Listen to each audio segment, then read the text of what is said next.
The shuttle descended through the golden clouds of Nexus Prime, and Ambassador Elena Vasquez pressed her face closer to the viewport to see the massive station below. It was the largest structures she had ever witnessed, a spinning wheel of metal and light that housed the dreams and schemes of 847 alien species. "Impressive, isn't it?" said Captain Morrison from the pilot's seat, his voice carrying a hint of nervousness that Elena pretended not to notice. She nodded slowly and replied, 12,000 years of galactic politics happened in that station. Every war ended there, every treaty signed there, every species that wanted to matter had to walk through those doors. The Terran Union had worked for 60 years to reach this moment. Humanity had discovered faster than light travel, spread to dozens of star systems, built colonies and cities on worlds that had never known the touch of human feet. And now they had finally received the invitation that every young species dreamed about: a seat at the table of the Galactic Assembly. Elena straightened her dark blue uniform and checked her appearance one final time.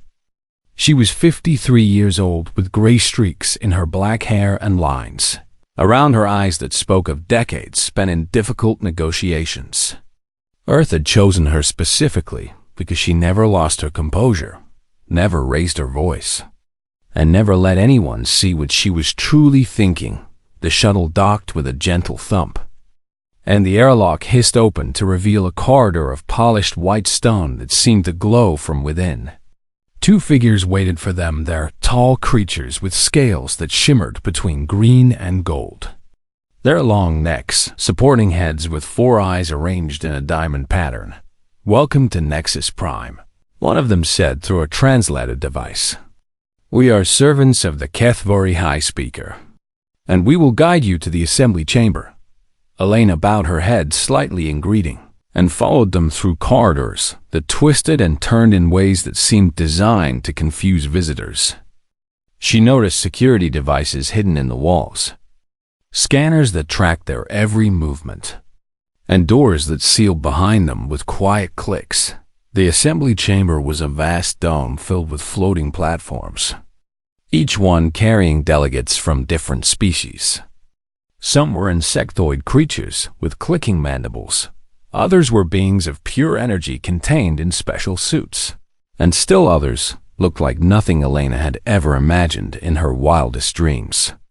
The noise was overwhelming at first, hundreds of alien languages mixing together into a wall of sound that the translator struggled to process.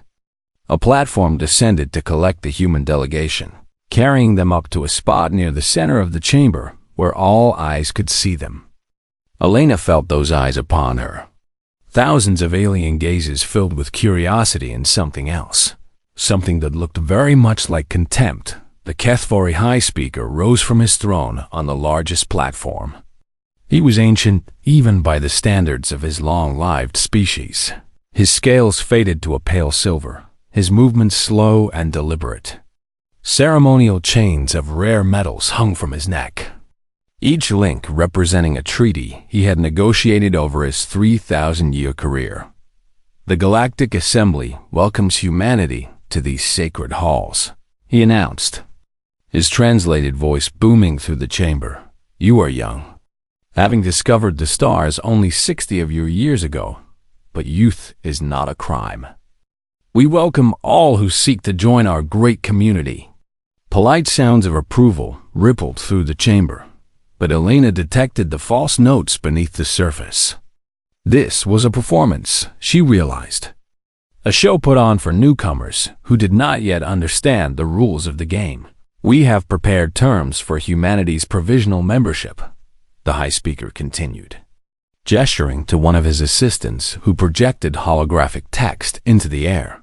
"These terms are generous, designed to help your species grow and prosper under our guidance."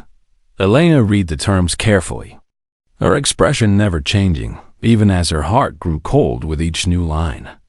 Trade would be restricted to approved lanes only, preventing humanity from establishing independent commerce.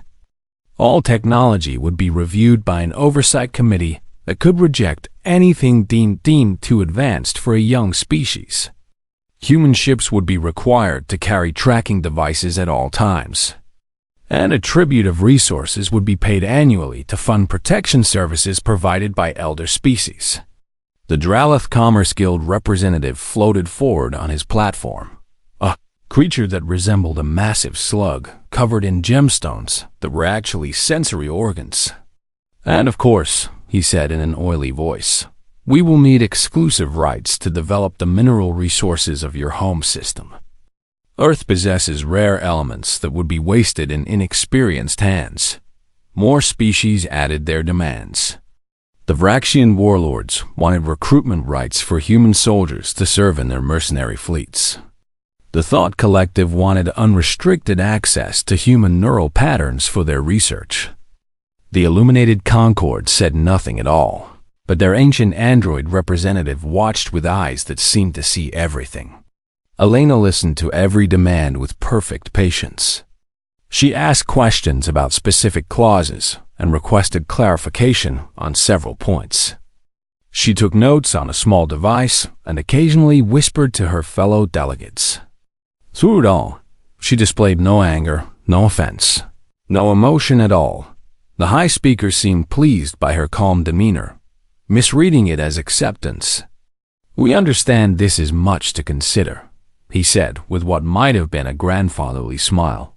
"Young species often feel overwhelmed by the complexity of galactic affairs. Take comfort in knowing that wiser hands will guide you. Thank you for your thoroughness." Elena replied, her voice steady and polite. "The Terran Union will need time to review these terms. We request a 72-hour recess to discuss them internally." A ripple of amusement passed through the chamber. The elder species exchanged knowing glances with each other, certain they understood what this meant. The humans were shocked by the demands and needed time to accept that they had no choice but to agree. "Of course," the High Speaker said graciously. "Take all the time you need. We remember what it was like to be young and uncertain." Elena bowed again and led her delegation back to their shuttle, her face a perfect mask that revealed nothing of the storm brewing beneath. The aliens watched them go with satisfied expressions, already planning how they would divide the spoils of Earth among themselves. None of them noticed the slight smile that crossed Elena's face as the airlock closed behind her, and none of them could have guessed what that smile meant for the future of the galaxy. The human delegation did not return to their quarters on Nexus Prime. Instead, their shuttle quietly slipped away to a small moon orbiting a gas giant 3 star systems away, where a ship called the Constellation waited in the shadow of a crater. This was no ordinary vessel. It was the mobile command center of Terran intelligence, packed with the most advanced technology humanity had ever created. Admiral James Chun stood waiting in the briefing room when Elena arrived. He was a stocky man with a shaved head and eyes that had seen too many battles, and he greeted the ambassador with a firm handshake and a grim smile. "I watched the whole thing through your hidden camera," he said, shaking his head slowly. "They really have no idea, do they?" Elena removed her formal jacket and accepted a cup of coffee from an aide. "They see what they expect to see. A young species desperate for acceptance, grateful for any scraps thrown their way. It never occurred to them that we might have other options." The briefing room came alive with holographic displays as business Chun's intelligence officers began their presentation. What they showed would have terrified the Galactic Assembly if they could have seen it. "Let us start with what they think they know about us," said Lieutenant Commander Sarah Park, pulling up the Assembly's official files on humanity. "According to their records, Earth has a population of 9 billion people. We achieved faster-than-light travel 60 years ago. We have colonized approximately 30 systems, and our military consists of roughly 200 combat vessels." She tapped a control, and new numbers appeared beside the old ones. "The reality is somewhat different.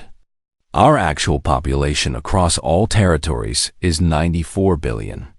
We have colonized 31 systems with permanent settlements and have survey teams in another 47. And our combat fleet numbers just over 2,000 ships, with another 500 under construction. Elena nodded slowly, having seen these figures before, but still finding them remarkable. Humanity had grown faster than anyone had predicted, spreading across the stars with an energy that bordered on obsession. How did they get it so wrong? Asked one of the younger delegates who had not been briefed before Admiral Chun leaned forward with a predatory grin. Because we wanted them to. For 60 years, we have carefully controlled what information reaches the wider galaxy. Every ship that visited our space was shown exactly what we wanted them to see, no more and no less. They think our homeworld is our only major population center because we made sure they never looked closer at our colonies. The next display showed the timeline of human technological development. And this was where things became truly interesting. The HFY had taken 3,000 years to colonize 12 star systems. The Dralith had spent 2,000 years building their commercial empire. Even the fastest developing species in assembly records had needed 500 years to reach what the aliens considered mature status. Humanity had done it in 60 years. This is what frightens the most, Chun explained, even if they do not consciously understand it yet. When the probe crashed in the Pacific Ocean in 2089, we did not have the science to understand what it was. 47 years later, we had reverse-engineered its drive system and improved upon it. We did in less than half a century what took other species millennia. Elena thought about what that meant, not just the speed of the accomplishment, but what it revealed about human nature. When faced with something beyond their understanding, humans did not worship it or fear it. They took it apart to see how it worked, then built something better. Show them the Earth files, she said quietly. The hologram shifted to display humanity's homeworld. But this was not the blue marble of tourist advertisements. This was Earth, as the galaxy scientists had classified it, a Category 7 death world. Gravity 14% higher than galactic standard, Park recited. Axial tilt, creating extreme seasonal variations. An atmosphere with dangerously high oxygen content that made everything more flammable. Liquid water covering 70% of the surface, creating massive storm systems. And a biosphere so aggressive that new diseases evolved faster than most species could develop treatments. She pulled up images of Earth's wildlife great. White sharks with rows of razor teeth, tigers stalking through jungles, venomous snakes and spiders, bacteria that could kill in hours, viruses that spread through the air itself. 99% of all species that ever lived on Earth went extinct, Park continued. The planet is constantly trying to kill everything on it. Earthquakes, volcanoes, tsunamis, hurricanes, ice ages. Meteor strikes, Earth has thrown everything at its inhabitants for 4 billion years. And humans not only survived, Admiral Chun added with undisguised pride. We became the apex predators of a world that would kill most galactic species in days. We hunted the megafauna to extinction. We survived ice ages with nothing but fire and animal skins. We conquered every environment from scorching deserts to frozen wastelands. And we did it all before we even invented writing. The room fell silent as everyone considered what this meant. The assembly saw humanity as children who needed guidance, but the truth was far different. Humans were survivors, fighters, adapters, a species forged in the most brutal conditions the galaxy had to offer. Show me our fleet positions, Elena requested. The hologram zoomed out to show the space around Nexus Prime. The assembly scanners showed nothing unusual, just the normal traffic of merchant ships and diplomatic vessels. But when Chun activated the overlay showing actual positions, 200 red dots appeared in a loose sphere around the station, human warships running silent with their advanced stealth systems engaged. They have been there for 3 weeks, Chun said, close enough to respond to any threat within minutes, far enough to avoid detection. If anything happens to you or the delegation, we can have Marines on that station before anyone knows what is happening." Elena studied the display for a long moment, then turned to face her team with determination in her eyes. "None of that will be necessary. We came here to send a message, and tomorrow we are going to deliver it." She picked up a secure communication device and connected to Earth. On the other end, the leaders of the Terran Union listened as she gave her assessment of the situation. "They expect us to beg," she told them. "They have built their entire system on the assumption that new species will always be desperate for what only the assembly can provide. They cannot imagine a species that does not need them." The response came quickly, and it confirmed what Elena had already suspected. The Terran Union had never intended to accept the assembly's terms, no matter how generous they might have been. This entire mission had a different purpose: to show the galaxy that humanity played by its own rules. "Make sure they understand," the message concluded. "We do not need their approval, their protection, or their guidance." "We never did." Elena smiled and began preparing for the next day. The assembly thought they were about to witness a surrender, but they were in for the surprise of their ancient lives. The assembly chamber buzzed with anticipation as delegates from across the galaxy gathered for what they believed would be a historic moment. Today was the day humanity would formally accept their place in the galactic order, bowing their heads to the wisdom of elder species and beginning their long journey as junior members of the community. The Kethvari High Speaker had dressed in his finest ceremonial robes, metals that had been forged in the hearts of dying stars hanging from chains around his neck. He had accepted the surrender of many young species over his long lifetime, and each one brought him satisfaction proof that the old ways still held power. The Dralath Commerce Guild representative practically trembled with greed. Their economists had already calculated the value of Earth's resources, and the numbers were extraordinary. Rare earth elements alone would keep their factories running for centuries, and that was before considering the potential of human labor. Even the mysterious Illuminated Concord had sent their full delegation rather than just the usual android proxy. 3 of their ancient ships had emerged from whatever hidden realm they called home, their crystalline forms catching the light in ways that hurt mortal eyes. Whatever humanity represented, it was important enough to draw out these reclusive beings. Ambassador Elena Vasquez arrived exactly on time, her delegation of 12 humans walking in perfect formation behind her. They wore their formal uniforms, dark blue with silver trim, and their faces showed nothing but calm professionalism. If they were nervous about what was to come, none of them let it show. "Welcome back," the High Speaker announced, spreading his arms in a gesture of benevolent welcome. "We trust you have had sufficient time to consider our generous offer." Elena stepped onto the speaking platform that rose to meet her, carrying her to the center of the chamber where all could see and hear. She stood there for a moment, looking around at the assembled representatives of 847 species. These beings who controlled the destiny of the galaxy. "The Terran Union has carefully reviewed every clause of your proposed agreement," she began, her voice clear and steady through the translation system.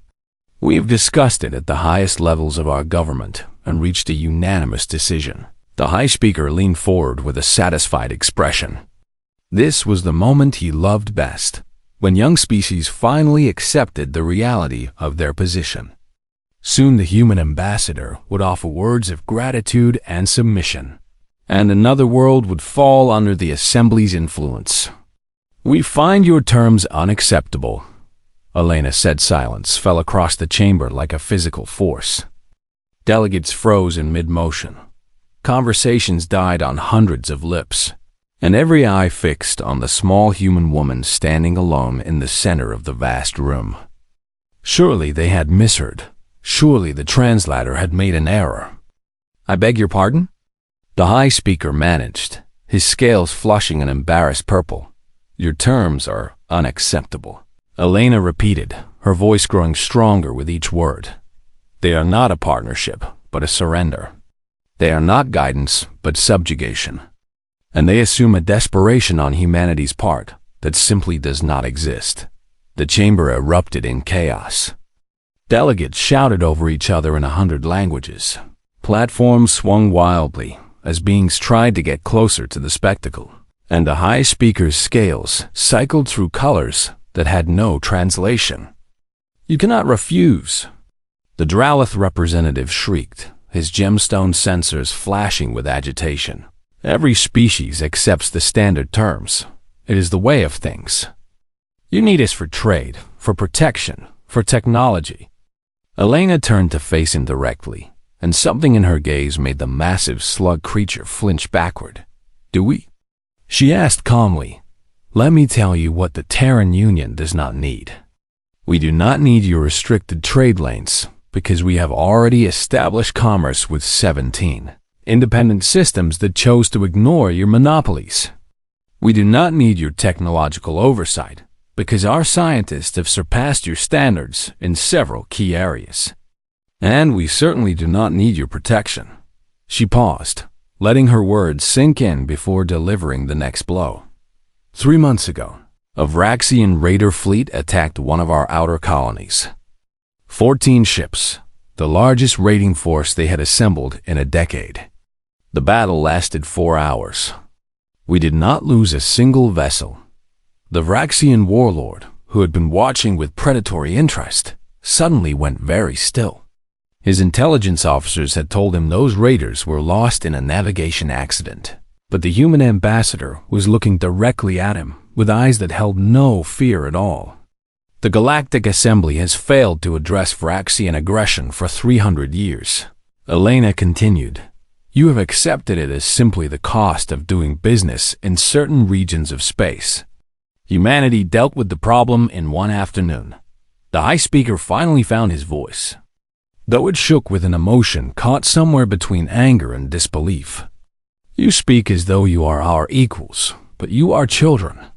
Your species has existed for barely a heartbeat compared to the great civilizations of this assembly. You do not understand the complexities of galactic politics." "Perhaps not," Elena admitted, "but we understand strength, and we understand when we are being taken advantage of. Your offer treats humanity like a resource to be exploited, not a partner to be respected. And we will not accept those terms today, tomorrow, or ever." She began gathering her documents, her movements calm and deliberate, and her delegation fell into formation behind her with military precision. "The Terran Union formally withdraws from consideration for Assembly membership," she announced. "We wish you all prosperity in your future endeavors. Perhaps when you are ready to treat with us as equals, we will have this conversation again." Then she turned and walked toward the exit. The 12 humans moved as one, their footsteps echoing in the stunned silence of the chamber. Every eye watched them go, unable to process what was happening. In 12,000 years of galactic history, no species had ever refused the assembly. No species had ever dared. "Wait!" The High Speaker called out, but Elena did not slow her pace. "You cannot simply leave." The Dralith representative wailed, "Stop them!" Someone shouted, but no one moved to block the humans' path, because no one knew what would happen if they tried. Elena reached the main doors of the chamber, massive portals of carved stone that had welcomed countless supplicants over the millennia. She placed her hand on the ancient surface and looked back one final time. "We came here offering friendship," she said, her voice carrying clearly to every corner of the room. "What you offered in return was chains wrapped in pretty words. Humanity has broken chains before, and we will not put them on willingly." The doors swung open, and the humans walked through into the corridor beyond. Behind them, the Galactic Assembly sat frozen in shock, their ancient certainties crumbling around them like sandcastles before a rising tide. The doors closed with a sound like thunder, and for 3 heartbeats, no one spoke. Then the panic began. The Galactic Assembly had not known true chaos in over 4,000 years, but it knew it now.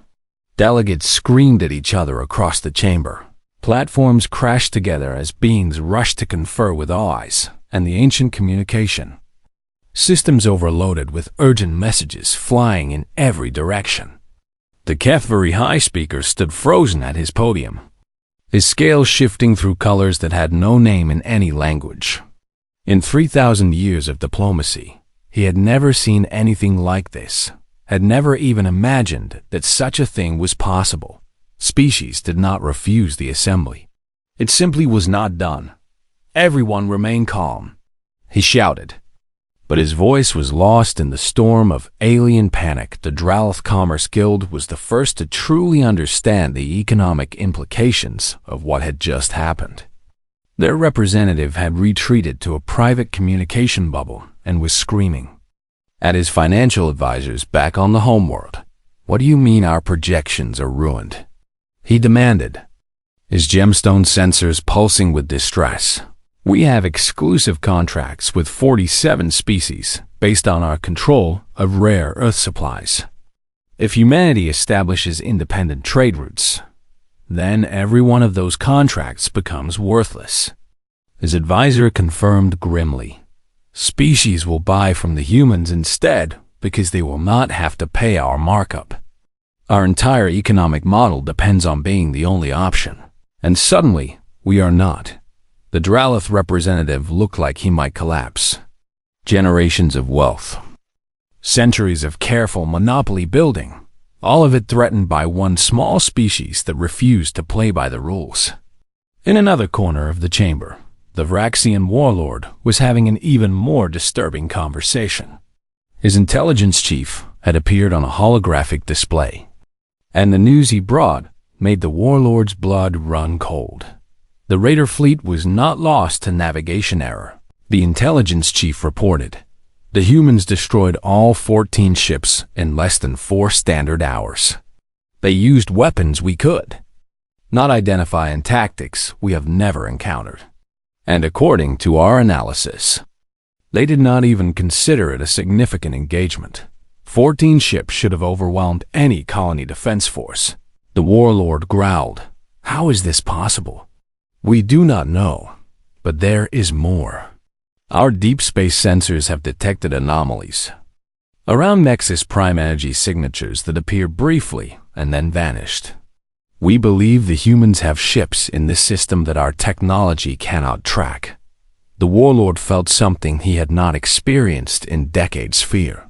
The Vraxian had built their empire on being the most dangerous predators in the galaxy, taking what they wanted from whoever could not stop them.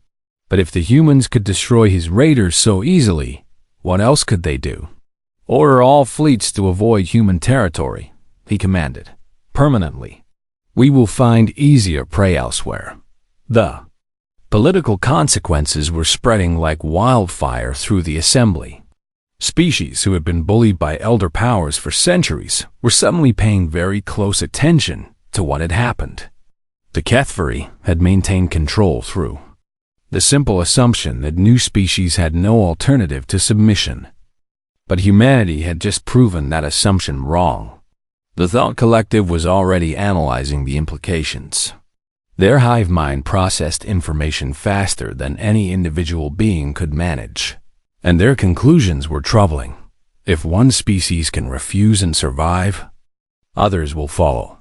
Their speaker announced to whoever would listen, "The precedent is set.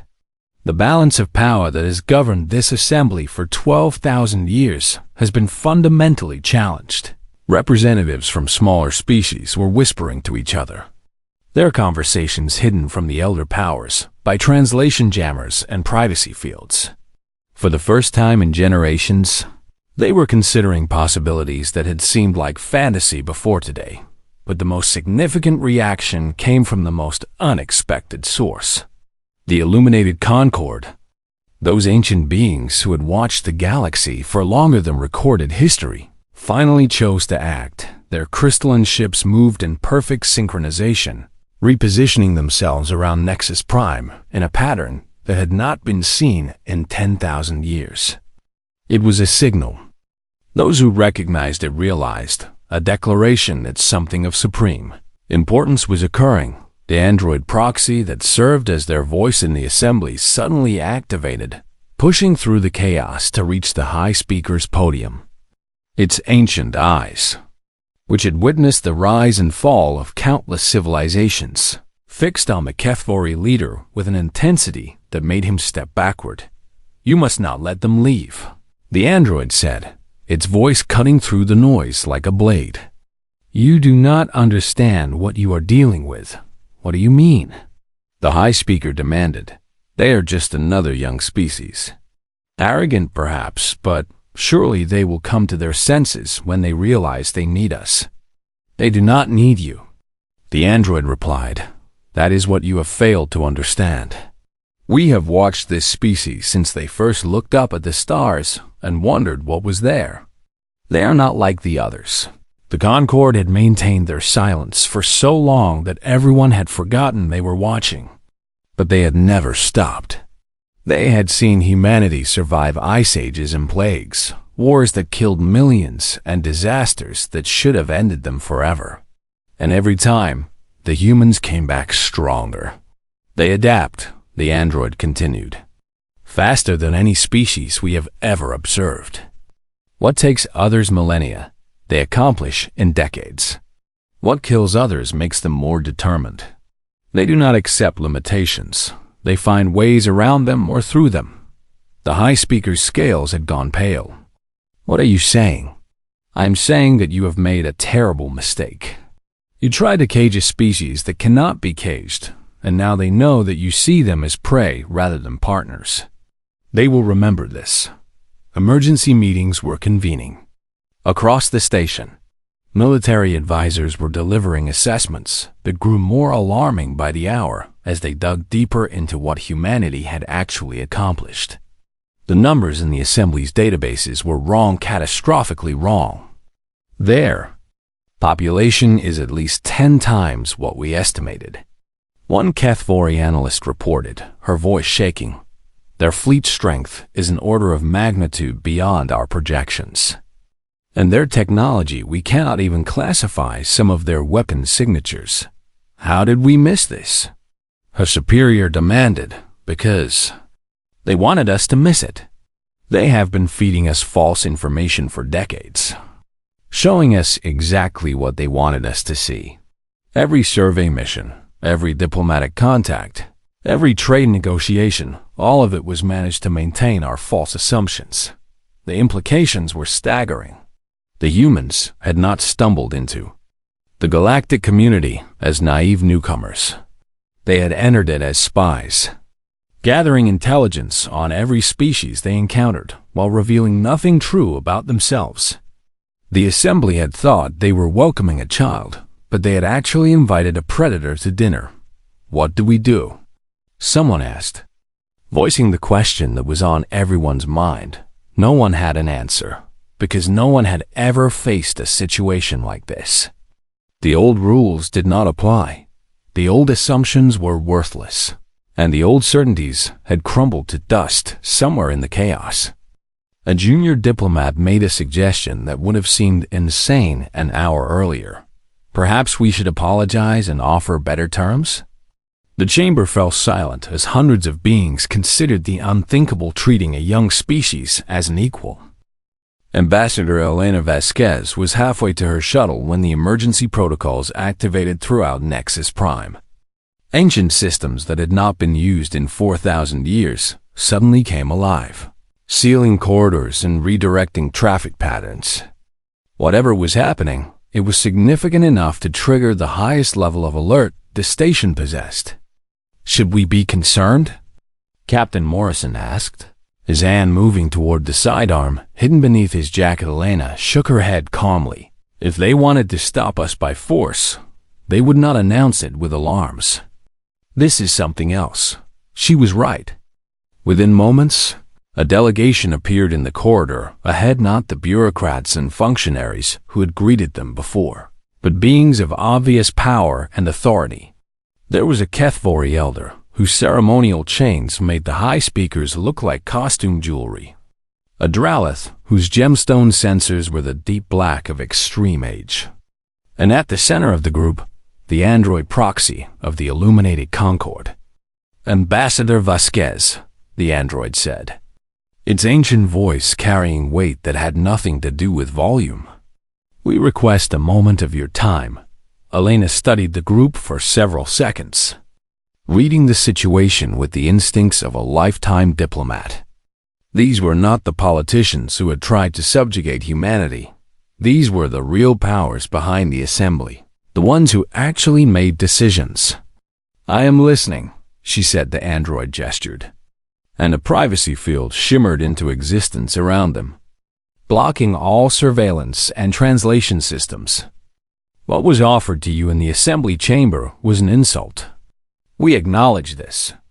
But we hope you will understand that the assembly has operated in certain ways for a very long time. And change is difficult. Change is necessary," Elena replied. "Or it would not be happening." The ancient Kethvari stepped forward, his movement slow, but his gaze sharp and intelligent. "You must understand our perspective. For 12,000 years, every species that joined the assembly has followed the same path, weakness leading to dependence, leading to integration. We have never encountered a species that did not need what we offered. Until now," Elena said. "Until now," he agreed. "And that changes everything. If one species can refuse and thrive on their own, others will question whether they truly need us either. The entire structure of galactic civilization rests on the assumption that the assembly is essential. And you have challenged that assumption." Elena allowed herself a slight smile. "That was rather the point." The Dralith representative made a sound that might have been laughter. "We underestimated you. It will not happen again. But the question now is what happens next. Do we become enemies, or can we find another path?" "That depends entirely on what you are offering," Elena said. "The terms presented in the chamber were chains. Humanity will never accept chains." The android spoke again, its crystalline eyes reflecting light and patterns that seemed almost alive. "The illuminated Concord has watched your species for a very long time. We have seen you survive extinction events that destroyed other promising civilizations. We have seen you adapt to challenges that should have been insurmountable. And we have seen you grow at a rate that defies all our models. We are patient observers," it continued. "We do not interfere in the affairs of younger species, because interference usually does more harm than good. But we also recognize potential when we see it, and humanity has more potential than any species we have encountered in the last 50,000 years." Elena felt her heart quicken despite herself. The illuminated Concord were legends, being so old and powerful that most species considered them myths. Their approval was not something she had expected. "What exactly are you proposing?" she asked. The negotiations that followed lasted 3 weeks. They took place not in the assembly chamber, but in the private halls of power where real decisions were made. Humanity's delegation was reinforced by experts from Earth and the colonies, while the assembly brought together its most experienced diplomats and the actual leaders of its most powerful species. The old terms were discarded completely. In their place, a new agreement took shape, one that recognized humanity as a full and equal member of the galactic community. With all the rights and responsibilities that entailed, there would be no restricted trade lanes. Human merchants could operate anywhere they chose. There would be no technological oversight. Human scientists would share their discoveries freely, but on their own terms. There would be no tribute payments. Humanity would contribute to common defense as an ally, not as a subject. But the most significant change was also the most unexpected. Humanity was offered a permanent seat on the Security Directorate, the secret council that actually governed galactic affairs. This was a position held by only 7 species, all of them among the oldest and most powerful in known space. "This is unprecedented," Elena said when the offer was made. "We have only been part of the galactic community for 60 years. Precedent is what we make it," the android replied. "And you have already shattered every precedent that existed. Better to have you inside the council than outside it, where we cannot predict what you might do." The final agreement was signed in a ceremony that was broadcast across the galaxy. Species who had watched humanity's rejection of the assembly now watched them return on completely different terms, not as supplicants accepting charity, but as equals demanding respect. The reaction across known space was immediate and profound. Smaller species that had accepted unfair terms for generations suddenly found their courage and began demanding renegotiation. The great powers of the assembly, faced with the choice of reform or collapse, chose reform. Within a year, the entire structure of galactic civilization had begun to transform. Ambassador Elena Vasquez returned to Earth as a hero. Though she rejected the celebrations that awaited her, "We did not do anything exceptional," she told the crowds who gathered to welcome her home. "We simply refused to accept less than we deserved." Any species could have done the same, but they had not. For 12,000 years, every species that encountered the assembly had bowed their heads and accepted whatever they were given. Humanity was the first to look the galaxy's ancient powers in the eye and say no. In the years that followed, humanity's influence grew beyond what anyone had predicted. Human traders established networks that rivaled the Dralith monopolies. Human engineers solved problems that had stumped other species for centuries. And human diplomats became known throughout the galaxy for their strange ability to find solutions that benefited everyone.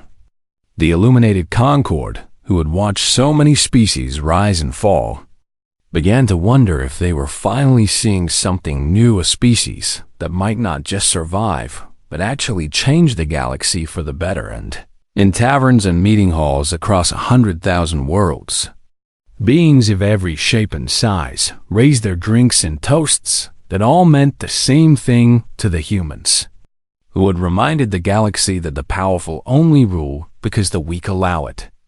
Elena Vasquez retired to a small house on a hill overlooking the Pacific Ocean, the same ocean where the alien probe had crashed so many years ago and started humanity on this incredible journey. She spent her final years writing her memoirs, and the last paragraph became famous across known space. "They expected us to beg." They had built their entire civilization on the assumption that everyone would beg, because that was what every species before us had done. But humanity never learned how to beg. Our planet would not allow it. We learned to fight, to adapt, to survive, and to never accept defeat. When we walked into that chamber, they saw a young species desperate for acceptance. When we walked out, they finally saw the truth. We were never desperate, and we never needed their acceptance. We only needed them to understand we would succeed with them or without them. And once they understood that, everything else was just negotiation. The galaxy would never be the same. And it was all because humanity had the courage to walk away